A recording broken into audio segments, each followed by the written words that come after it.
이스라엘 백성들이 430년간을 이집트에서 노예로 살았습니다. 하나님의 특별한 은총을 입고 그들은 출애굽했습니다. 광야로 들어서고 나서 하나님께서는 그들에게 하나님의 법을 주셨습니다. 하나님의 자녀답게 살 수 있도록 지침을 주신 것입니다. 방종과 자유는 다릅니다. 방종은 원칙이 없습니다. 방종에는 책임이 없습니다. 그러나 자유에는 정해진 법이 있고 정해진 법을 지켜야 하는 책임이 있고 당연히 권리도 있습니다. 그래서 마치 방종은 레일이 없는 곳을 달리는 기차와도 같은 것이요, 자유라고 하는 것은 레일 위를 달리는 기차와 같은 것입니다. 노예에서 자유하는 자의 신분을 얻었지만 법이 없는 자유는, 책임이 없는 자유는 방종이 될 수밖에 없기 때문에 하나님께서는 시내산에서 613가지의 삶의 지침을 주십니다. 그것이 율법입니다. 사랑하는 성도님, 그 율법을 주시면서 그 계명을 주시면서 하나님께서는 나는 말씀하는 하나님이다, 너희는 들으라, 그러셨습니다. 오늘 우리는 진리의 말씀을 만나게 됩니다. 그러나 이 말씀을 들을 때에 여러분은 하나님의 사랑을 느끼셔야 합니다. 여러분은 이 말씀을 만날 때에 여러분의 지식이나 지성을 충족시키는 게 아니라 여러분의 영혼을 하나님의 따스한 사랑으로 채울 수 있는 그런 사람이 되셔야 합니다. 그래서 자유자로 살아갈 수 있도록 하나님께서 법을 주셨습니다. 오늘 그 법 중에 하나가 뭐냐? 생명의 속전이라고 하는 법 하나를 주셨습니다. 이 법을 통해서 하나님은 이스라엘 백성들의 노예 근성을 벗겨주기를 원하셨습니다. 하나님은 이 생명의 속전이라는 것을 통해서 거룩한 성막과 자신들의 생명이 일치됨을 경험하게 하셨습니다. 오늘 우리도 동일한 영적인 경험과 체험이 있기를 바랍니다. 이 생명의 속전은 솔로몬 성전 시대부터 성전세라고 하는 이름으로 바뀌어서 성전이 무너지는 그날까지 계속됩니다. 사랑하는 성도님, 오늘날 우리에게 생명의 속전은 어떠한 의미가 있을까? 은혜 가운데 깨닫게 되기를 바랍니다. 생명의 속전은 속전 중에 하나입니다.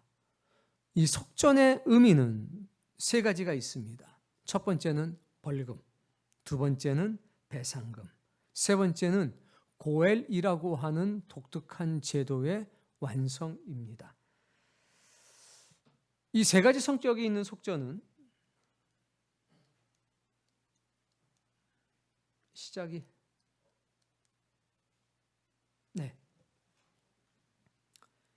이 속전이라고 하는 말에는 세 가지 의미가 있다고 그랬습니다. 첫 번째 벌금, 두 번째 배상금, 세 번째 고엘 제도의 실현. 자, 생명을 대신해서 바치는 벌금이나 부가금을 속전이라고 말을 했습니다. 배상금으로서는 남의 가축이나 물건을 훼손했을 때 그것을 배상하게 했습니다. 이것도 속전이라고 말합니다. 오늘 우리가 중요하게 봐야 될 것은 고엘 제도의 실현으로서의 속전입니다. 고엘이라고 하는 제도를 잘 모르시는 분은 이것이 잘 이해가 되지 않을 수 있습니다. 종으로 팔린 친척을 되찾아올 때 사용하는 돈, 이것도 속전이라고 했습니다. 고대 사회에서 노예가 해방될 수 있는 방법은 주인에게 자신의 몸값을 지불하는 것이었습니다. 이것이 속전입니다.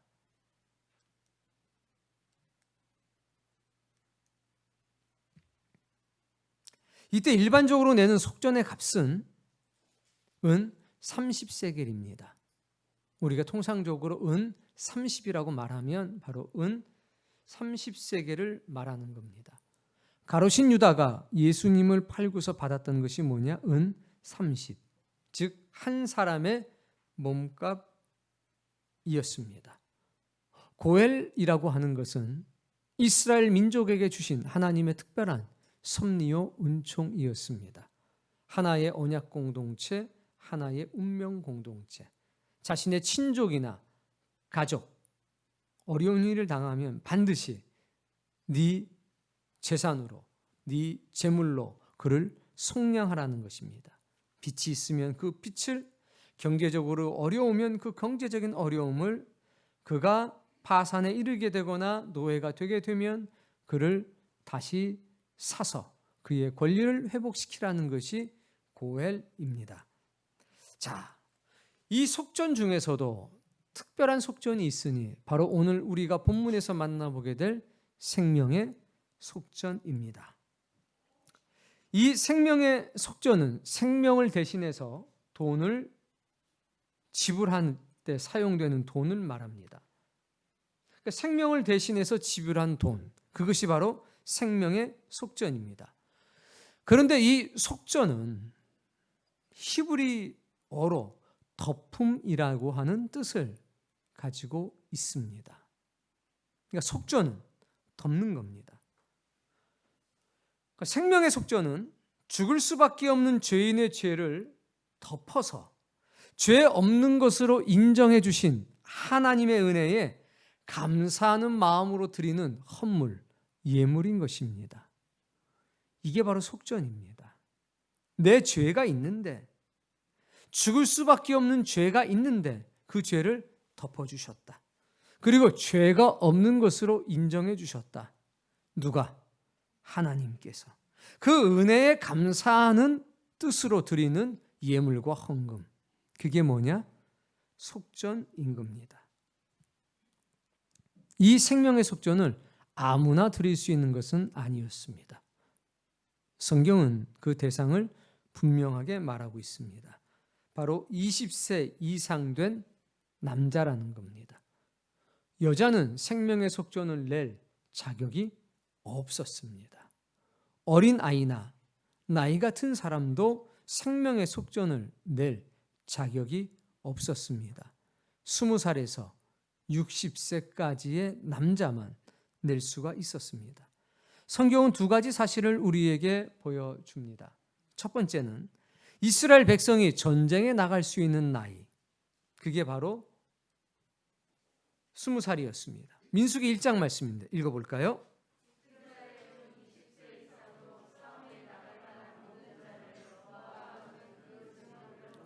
20세 이상으로 싸움에 나갈 수 있는 사람, 그 사람들을 계수하라라고 말씀했습니다. 두 번째는 레위인이 성막에서 일할 수 있는 나이입니다. 자, 역대상 23장에 보면 이렇게 기록이 되어 있습니다. 이는 다 레위 자손이니 여호와의 성전에서 섬기는 일을 하는 20세 이상 된 자의 우두머리라라고 말씀했습니다. 20세 이상의 남자라는 것은 구체적으로 두 가지를 의미하는 겁니다. 첫 번째, 전쟁에 나갈 수 있는 사람. 두 번째, 거룩한 사역을 감당할 수 있는 사람. 그것이 20세의 의미입니다. 그러니까 영적으로 20세 이상이다라고 하면 오늘날 우리는 특별한 개념으로 그것을 받아들여야 합니다. 성경은 그 개념에 대해서 장성한 자라고 했습니다. 과연 누가 장성한 사람일까? 이건 육신의 나이가 20살이 됐다는 것을 결코 의미하지는 않습니다. 두 가지의 조건이 있었습니다. 첫 번째, 전쟁에 나갈 수 있는 사람. 두 번째, 거룩한 사역에 참여할 수 있는 사람. 그럼 장성한 자라고 하는 것은 무엇이겠습니까? 이스라엘 공동체의 당당한 일원으로서 계수를 받는 것이 전적인 하나님의 은혜임을 깨닫고 감사할 수 있는 사람. 이것이 장성한 자입니다. 보다 구체적으로 들어가 본다면 민족을 위해서 자신의 생명을 바쳐 싸울 수 있다는 것이 명예가 되고 감사가 되고 즐거움이 되는 사람들. 두 번째 조건은 하나님의 거룩한 사역에 참여할 수 있다는 것이, 하나님의 거룩한 사역에 매여 사는 것이 명예가 되고 기쁨이 되고 즐거움이 되는 사람들. 그리고 내가 전쟁에 참여할 수 있고 내가 거룩한 사역에 참여할 수 있다는 것이 전적인 하나님의 은혜라는 사실을 감사하며 예물을 드릴 수 있는 사람들. 그것이 장성한 자일 것입니다. 오늘 여러분에게 스스로 물음을 던져보십시오. 나는 장성한 사람인가? 거룩한 영적인 싸움에 내가 택함받고 내가 십자가의 군병으로 부름받았다는 사실에 대한 긍지와 자부심이 있는가? 내가 거룩한 사역에 참여할 수 있는 자격을 갖춘 사람인가? 거룩한 사역을 감당하는 것이 나에게 명예가 되고 나에게 기쁨이 되고 이것을 허락하신 것이 전적인 하나님의 은혜라고 하는 감독과 감사가 있는가? 이것이 20살의 영적인 의미인 것입니다. 생명의 속전을 드리는 목적이 오늘 성경에는 잘 기록되어 있습니다. 읽어볼까요? 질병이 없게 하시려고. 생명의 속전을 내라고 하는 것은 하나님께서 돈이 부족해서가 아닙니다. 하나님께서는 그 목적을 분명히 기록하셨습니다. 너희 가운데 온역, 질병이 없게 하시려고. 사용처도 분명히 정해 놓으셨습니다. 회막, 봉사와 성막을 짓는데 이것은 사용되었습니다. 그리고 이 생명의 속전은 정액제였습니다. 생명의 속전은 오늘 본문에 한 가지만 나오지만 두 가지가 있었습니다. 첫 번째는 오늘 성경에 나오는 매해 드리는 생명의 속전. 두 번째는 장자, 첫 아들을 낳았을 때 드리는 생명의 속전. 정액제인 생명의 속전은 매해 반세기를 드렸습니다. 초태생으로서의 생명의 속전은 은 5세기를 드렸습니다. 하나님이 정해 놓으셨죠. 그런데 한 세겔은 우리가 이해하기 쉽게 계산을 한다면 4데나리온입니다. 1데나리온은 한 사람의 품삯입니다. 여러분이 가지고 계시는 성경줄 중에서 혹시 주석이나 해설서가 있는 성경들이 있을 겁니다. 거기 보면 반세겔에 대해서 어떤 성경에는 이렇게 기록해 놓고 다른 성경도 이렇게 기록되어 있습니다. 어디는 300원이다. 현재 가치로 따져서. 이렇게 기록된 성경도 있다고 그럽니다. 어디는 제가 설명하는 준 대로 기록되어 있는 것도 있고 참 다양하게 기록되어 있습니다. 저는 그 해설서가 문제라고 생각합니다. 그 해설서는 성경이 아닌데 거기 뭐라고 적혀 있으면 딱 그게 박혀가지고 딴 말은 하나도 안 들어옵니다. 그걸 잘 보지 않기를 바랍니다. 왜? 정확하지가 않기 때문에 그렇습니다. 일단 거기 300원이라고 딱 적혀 있는 걸 보면요, 이제 다른 말은 안 들어와요. 그게 그냥 진리가 돼버리는 거죠. 인터넷 검색도 잘 해보지 않기를 바랍니다. 왜? 거기 잘못된 정보가 한번 딱 들어가면 그 뒤에는 어떤 얘기를 해도 들어가지 않기 때문입니다. 성서의 시대에 기록되어 있는 것을 현재의 가치로 환산하는 것은 불가능합니다. 왜? 시대가 다르기 때문입니다. 단지 대략 유추해 볼 수 있는 거죠. 화폐 가치로 따지는 것과 금, 은 자체의 가치로 따지는 건 당연히 다르죠. 그러니까 이런 것들은 항상 뭐만 해야 됩니까? 참고만 하셔야 됩니다. 아, 그렇구나. 신약의 가치로 본다면 한 세겔은 4데나리온입니다. 그러니까 반 세겔은 당연히 2데나리온이었겠죠. 1데나리온은 일용직 근로자의 하루 품삯입니다. 우린 대략 이렇게 볼 수 있습니다. 근데 한 세겔은 11.7g입니다. 은 3.45g에 얼마 정도 합니까? 당연히 모르죠. 전 찾아봤습니다. 3,450원. 우리가 살 때는 더 비쌀 수도 있겠죠. 공식 거래가가 그렇습니다. 그럼 곱하기 2하면 뭐 한 7,000원 정도 되네. 그럴 수도 있습니다. 그러면 5만 원짜리 종이 시세는 얼마나 합니까? 5만 원짜리 지폐 종이 시세. 그러니까 화폐라고 하는 것은 이렇게 중량으로만 해결이 안 되는 거고 시대마다 상황이 다르기 때문에 정확한 가치는 알 수가 없습니다. 다만 우리 그냥 오늘 감각으로 그냥 느낄 수 있을 뿐이죠. 그러니까 한 세겔이라고 하는 것 혹은 반세기라고 하는 것은 어떻게 보면 그렇게 큰 돈은 아니라는 겁니다. 자, 노예가 자유인이 되는데 필요한 돈이 얼마였습니까? 은 30이었습니다. 은 30이면 그걸 데나리온으로 환산하면 얼마 정도 되는 겁니까? 곱하기 4를 해야 되겠죠. 그러면 120데나리온. 우리로 치면 한 달에 며칠 일하셔요? 누구는 30일이라고 주장할 거고 누구는 20일이라고 얘기하겠죠. 30일로 따지면 4개월치 임금이요. 20일로 따지면 6개월치 임금입니다. 많다면 많은 액수고 적다면 적은 액수겠죠. 자, 그런데 이 세겔은 반세겔을 내라고 하면 60분의 1입니다. 노예가 자유를 얻는 데 필요한 돈의 60분의 1을 내라고 하는 겁니다. 여러분, 이것이 이스라엘 백성들에게 어떻게 다가왔을까요? 내가 430년간 노예 생활하다가 광야로 나왔습니다. 하나님께서는 그들에게 자유자라고 하는 놀라운 칭호를 주시고 너희는 내 백성이다. 너희는 가나안 땅의 지배자가 될 것이라 하면서 이 생명의 속전을 내라라고 말씀을 하셨습니다. 그것을 받아들이는 이스라엘 백성들은 어땠을까요? 내가 자유자가 됐기 때문에 내 생명의 값을 하나님께 드릴 수 있다라고 하는 기쁨과 감사와 감격이 그들의 마음에 넘치지 않았을까요? 그때 성전의 세겔로 반세겔을 내라고 했을 때에 그들에게 그것이 크게 느껴졌을까요? 그렇지 않았을 겁니다.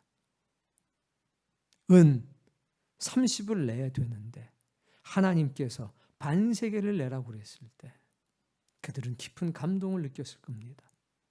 그러나 이것을 기억하셔야 됩니다. 결코 값싼 은혜는 아니었다는 사실. 자, 계속 보겠습니다. 부자나 가난한 자나 생명의 속전의 값은 동일했습니다. 이것은 세 가지를 우리에게 보여줍니다. 하나님 앞에서 생명의 값어치는 동일하다. 하나님 앞에서 우리 모두는 동일한 죄인이다. 구원받는 생명에게 차별은 없다. 이 세 가지를 보여주시는 겁니다. 부자라고 해서 더 내지 말라. 가난한 사람이라고 해서 덜 내지 말라. 이것을 통해서 하나님은 내 앞에서 생명의 값어치는 동일하다. 너희는 내 앞에서 동일한 죄인이다. 구원받는 사람에게 차별은 없다. 예수 그리스도께서 우리 모두를 위해서 죽으셨습니다.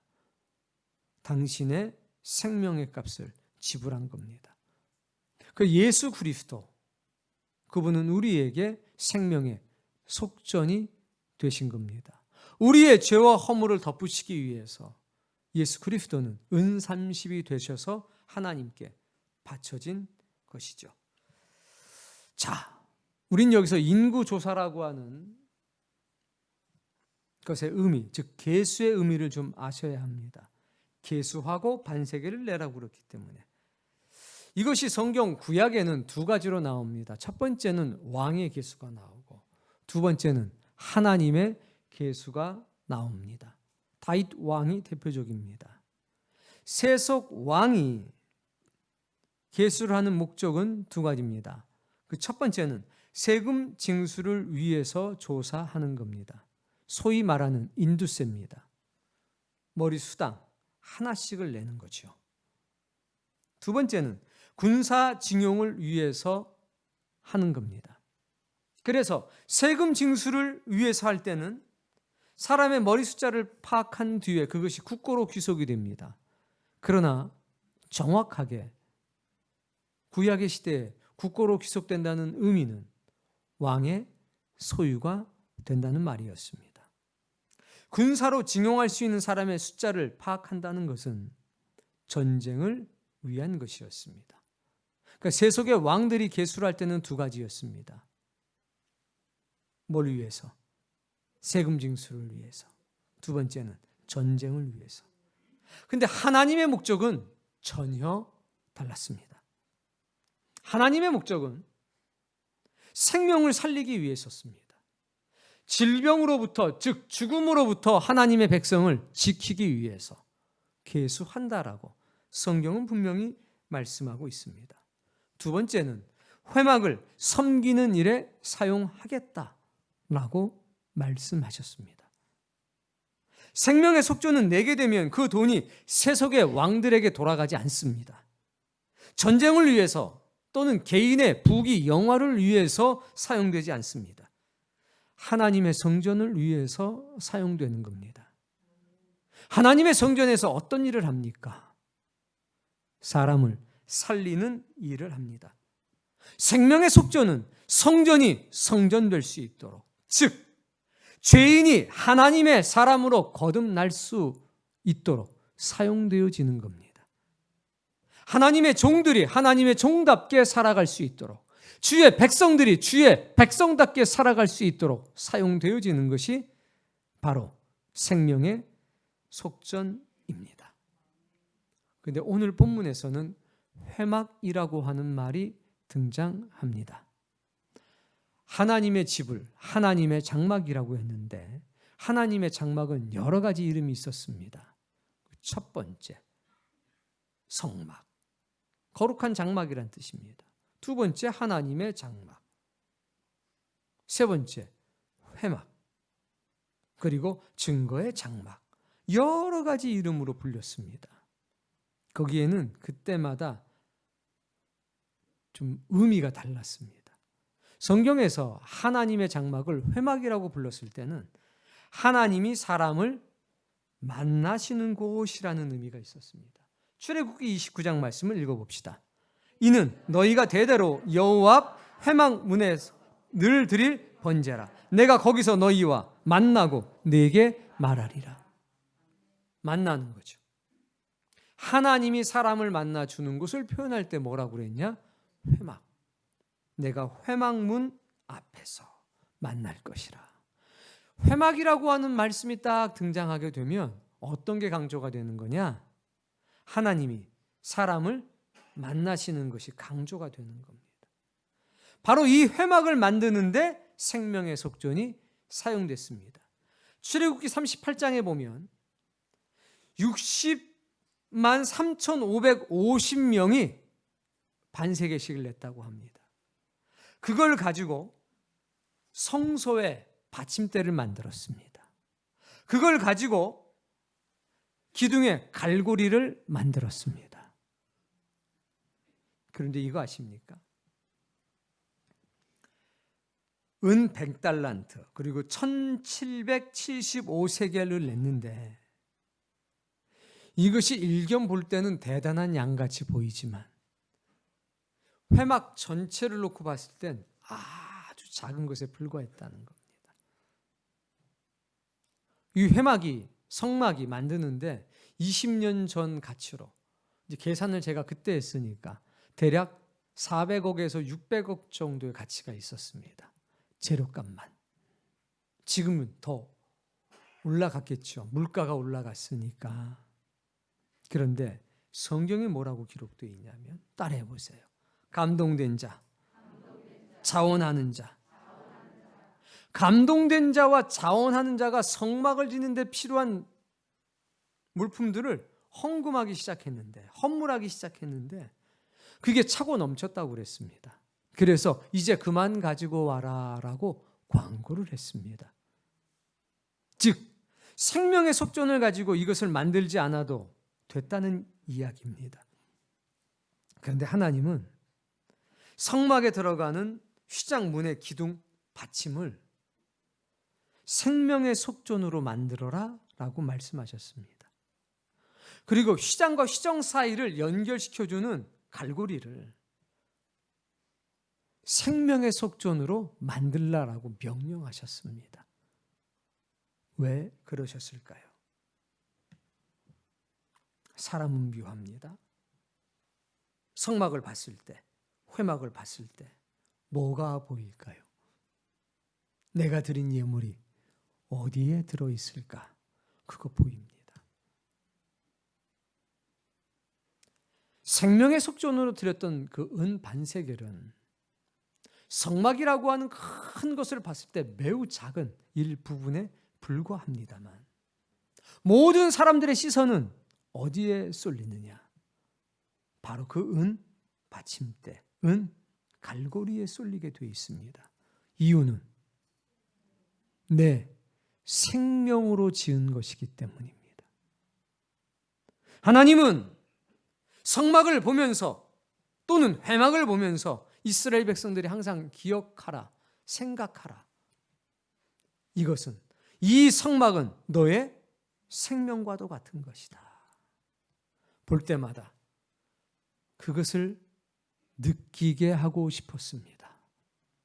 그래서 바로 아주 작은 것에 불과하지만 그 생명의 속전으로 받침대를 만들려고 한 겁니다. 은 갈고리를 만들려고 한 겁니다. 하나님의 성전을 바라보면서, 하나님의 성막을 바라보면서, 하나님의 역사를 바라보면서 이것은 나의 생명으로 세워진 것이구나. 이것을 기억하기를 하나님은 원하셨습니다. 그 놀라운 은혜를 오늘 여러분도 기억하시길 바랍니다. 우리가 생명의 속전을 만나면서 영적으로 두 가지를 크게 기억해야 됩니다. 첫 번째, 예수 그리스도가 생명의 속전이 되었음을 기억해야 합니다.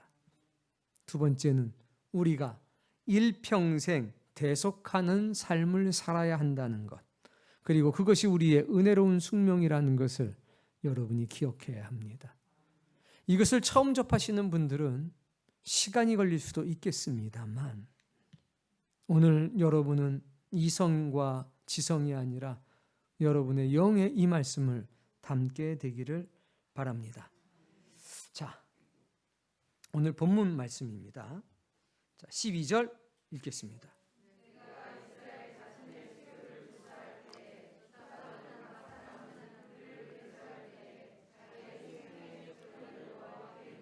자, 세속적인 왕들이 계수할 때는 어떻게 계수했냐면 사람의 숫자를 셌습니다. 그리고 장부에 기록해 놓습니다. 그리고 나중에 그 장부에 기록된 사람은 무조건 돈을 내야 합니다. 세금을 내야 합니다. 그러니까 머리 숫자에 뭘 맞췄냐? 세금을 맞췄습니다. 만약에 죽었다 그러면 내야 합니까? 내지 말아야 합니까? 원래는 안 내야 되는데 다 내야 합니다. 왜? 조사할 때 기록되어 있다 이거죠. 조사할 때. 그래서 탐관오리도 나오고 여러 가지 나온 것 아닙니까? 그런데 하나님의 계수의 방법은 달랐습니다. 계수할 때 뭘 내라고 그랬습니까? 생명의 속전. 그래서 머리 숫자를 세지 않고 반세겔의 생명의 속전의 숫자를 셌습니다. 즉 하나님이 계수를 할 땐 머릿수를 센 게 아니라 생명의 속전의 개수를 셌다는 겁니다. 안 내도 뭐라 그러는 사람 아무도 없었다는 겁니다. 그러나 내는 그 한 사람 한 사람들은 특별한 마음을 가지고 냈겠죠. 성경은 우리에게 이렇게 말씀하십니다. 너희는 다시 종의 멍에를 매지 말라.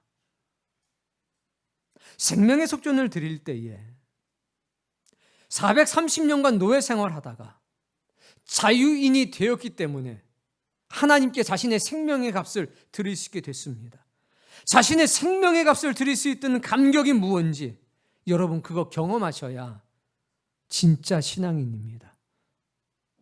내 생명의 값을 드릴 수 있다는 것, 내 생명의 가치를 하나님 앞에 인정받을 수 있다는 것, 이게 얼마나 소중하고 귀중한 것인지 여러분 그거 경험해 보셔야 합니다.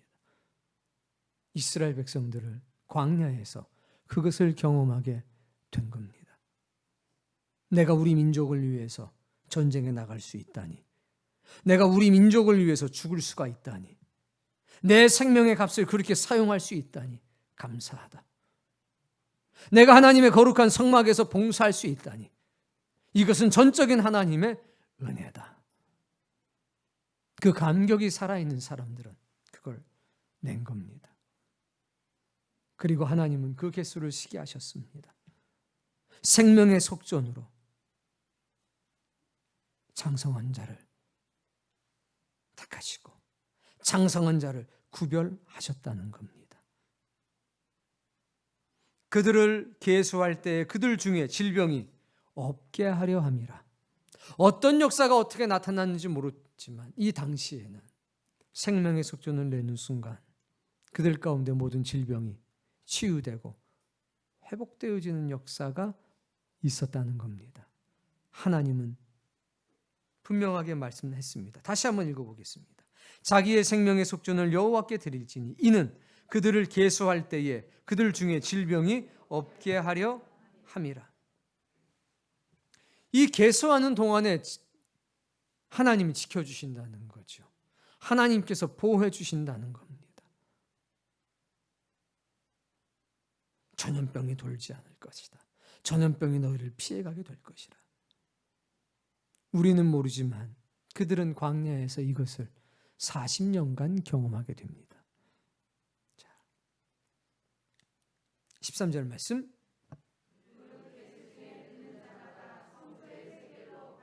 한 세겔은 20게라라. 그 반세겔을 여호와께 드릴지며. 누구에게? 딱 정하셨죠. 하나님께 드려라. 반세겔을. 14절.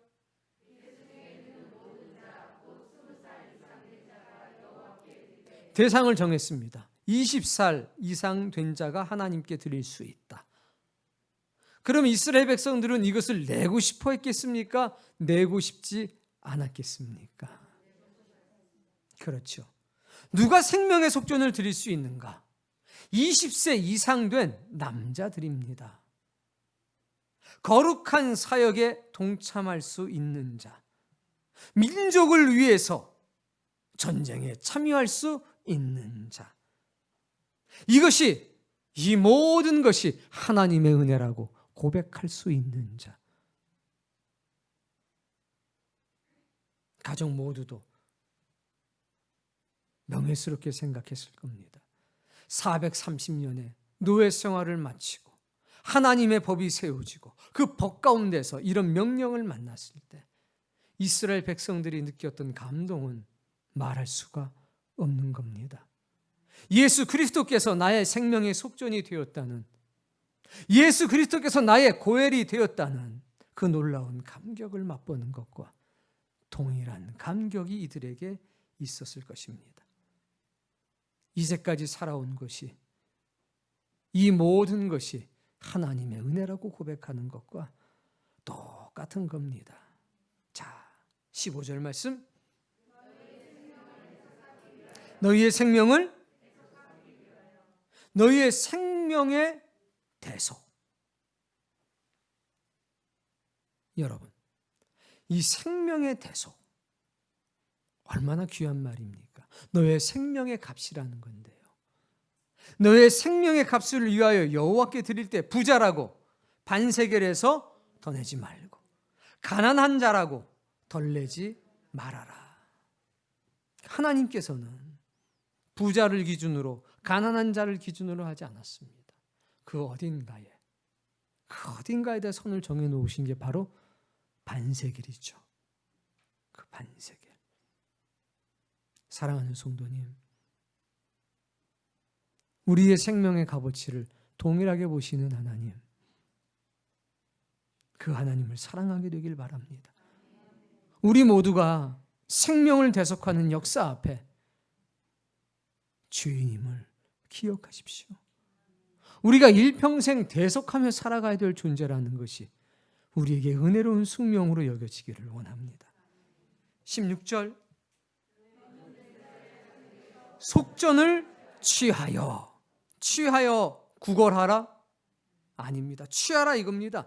당당하라는 얘기죠. 속전을 당당하게 취해서 회막 봉사에 쓰라. 다음, 이것이 여호와 앞에서 이스라엘 자손의 기념이 되어서 너희 생명을. 여러분, 전 이 말씀이 너무나 소중합니다. 성막을 볼 때마다 자신의 생명과 하나님의 성막이 하나임을 깨닫습니다. 하나님의 은혜가 자신의 죄를 덮었음을 깨닫습니다. 성막 안으로 들어가 봅니다. 성막 안으로 들어가면 성소와 지성소가 있습니다. 떡상이 있고 성소 안에 메노라가 있고 향단이 있습니다. 그리고 휘장을 열고 들어가면 지성소가 나옵니다. 그 지성소에 언약궤가 있습니다. 그 언약궤를 다른 말로 뭐라고 그랬냐? 증거궤라고 했습니다. 증거궤 그 위에 가장 소중한 데가 어디냐? 증거판이 있습니다. 그 증거판이 뭐냐? 그 뚜껑입니다. 거기를 시온좌라고 했습니다. 은혜의 보좌라고 했습니다. 대제사장이 1년에 한 번씩 들어가서 거기에 피를 뿌립니다. 그러면 너희가 알고 지었던 모든 죄, 너희가 모르고 지었던 모든 죄가 사함받는다라는 겁니다. 그게 대속죄일입니다. 그 피가 뿌려지는 장소가 어디냐? 언약궤에 뚜껑이 있는, 증거궤에 뚜껑이 있는 시온좌, 은혜의 보좌라고 불리우는 곳입니다. 그룹 둘이 날개를 펴서 마주대하고 있습니다. 자, 그 뚜껑, 우리의 표현으로 뚜껑, 덮개. 그 덮개의 어원과 지금 속전의 어원이 똑같습니다. 덮다. 그래서 속전, 생명의 속전을 낼 때 이스라엘 백성들은 당연히 어디를 생각했습니까? 은혜의 보좌, 시온좌라고 하는 그곳. 그곳에서 불기둥이 올라왔고 그곳에서 구름기둥이 올라왔다는 거 아닙니까? 우리가 은혜의 보좌 앞으로 나아가자 할 때 그 은혜의 보좌가 이 땅에서는 바로 그곳이었다는 겁니다. 덮음이라고 하는 뜻을 가지고 있는. 이스라엘 백성들은 그것을 알고 있었습니다. 하나님이 여호와 앞에서 이스라엘 자손의 기념이 되어서 라고 할 때 바로 그겁니다. 생명의 속전을 들을 때마다 은혜의 보좌를 생각하게 됩니다. 증거궤의 덮개를 생각하게 됩니다. 거기에 뿌려진 피를 생각하게 됩니다. 예수 그리스도의 피가 내 죄를 덮었구나. 하나님의 은혜가 내 죄를 덮었구나. 하나님의 언약이 내 죄를, 내 생명을 덮었구나. 이것이 너희에게 기념이 되리라. 기념은 뭡니까? 기억하라는 거 아닙니까? 기억할 뿐만 아니라 세레머니를 하라는 것 아닙니까? 잊지 말고 기억하라. 잊지 말고 세레머니를 해라. 왜? 그게 기념이니까. 그래야 그것이 내 마음에 새겨지고 내 영에 새겨지니까. 그러면 너희의 생명을 대속하리라. 너희의 영혼을 속죄할 것이라. 내 생명이 하나님의 것임을 기억하셔야 합니다. 하나님의 은혜가 내 죄를 덮었음을 기억하셔야 합니다. 하나님의 사랑이, 예수 그리스도의 사랑이 나의 생명을 덮었음을 기억하셔야 합니다. 어떤 여인이 다윗을 만납니다. 그리고 뭐라고 얘기하냐면, 왕이시여, 하나님의 생명의 보자기가 당신을 덮고 있지 않습니까? 그 말 한마디가 그 여인의 운명을 바꿔놓습니다. 그 여인의 이름이 뭔지 기억하십니까? 그 여인은 다윗의 두 번째 부인이 됩니다. 우리가 기억해야 될 것은, 우리가 오늘 존재하고 살아가는 것은 하나님의 생명의 보자기가 우리를 덮고 있기 때문임을 기억하셔야 합니다. 십자가의 은혜가 우리를 덮고 있기 때문임을 기억하셔야 됩니다. 생명을 대속하리라. 생명을 지켜주는 은혜가 지속될 것이라는 겁니다. 일평생 대속하며 사는 존재임을 기억하라는 겁니다. 이 거룩한 숙명이 은혜의 고백이 되어야 되겠습니다. 생명의 속전을 드리는 사람에게 임하는 하늘의 복, 우리는 오늘 그것을 만날 수 있습니다. 사랑하는 성도님, 생명의 속전을 계수하시는 하나님, 그분의 정신은 오늘도 우리 가운데 유효합니다. 하나님의 성막을 바라보면서 나의 생명이 저기에 묻어 있는데, 생명의 속전을 낼 때마다 하나님의 은혜의 보좌를 기억하며 사는 사람들, 거기에 1년에 한 번 피가 뿌려질 때마다 내가 알고 지은 죄, 내가 모르고 지은 죄, 그 모든 것에 죄사함의 역사가 있다는 것을 기억하며 사는 사람들, 하나님의 거룩한 은혜가 여전히 자기를 지키고 있다는 사실에 감격하고 사는 사람들, 오늘날 예수 그리스도가 나의 생명의 속전이 되었음을 기념하며 사는 사람들, 내가 일평생 대속하며 살아야 될 존재라는 것을, 그 은혜로운 숙명을 기억하며 사는 사람들, 그들이야말로 하나님의 사람 아니겠습니까? 오늘 그 놀라운 은혜가 여러분에게 임하기를 바랍니다. 1년 중에 11월 첫째 주, 둘째 주, 세 번째 주에는 제가 항상 이 동일한 설교를 합니다.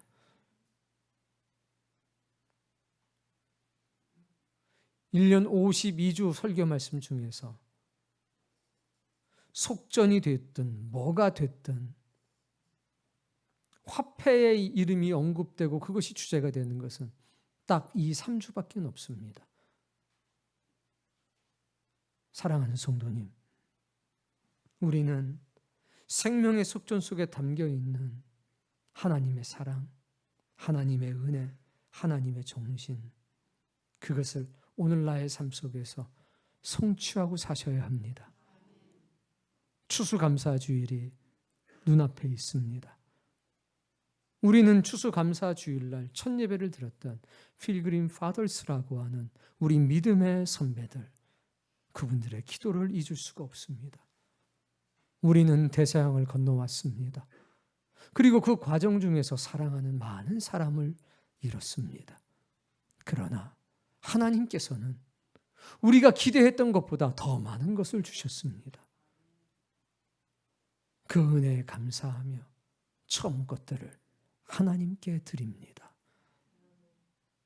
저는 그 기도야말로 생명의 속전에 가장 부합된 기도라고 생각하고, 그 청교도들의 그 기도가 오늘날 우리의 가슴에, 오늘날 우리의 심장에 살아있어야 되기 때문에 11월 첫째 주, 둘째 주, 셋째 주에는 항상 생명의 속전과 청교도들의 그 신앙의 고백을 은혜 가운데 살피고 있습니다. 사랑하는 성도님, 잃어버렸던 거룩한 신성의 흔적을 찾아야 되겠습니다. 도전하며 살아야 합니다. 하나님의 거룩한 은혜에 부름받으며 살아야 합니다. 거룩한 야성이 살아나는 11월이 되기를 바랍니다. 은혜와 진리 가운데 믿음이 성숙되고 한 해의 모든 것을 추수하는 계절 이전에 우리의 인생의 소중한 것을 추수할 수 있는 그런 계절이 되기를 주의 이름으로 축복합니다.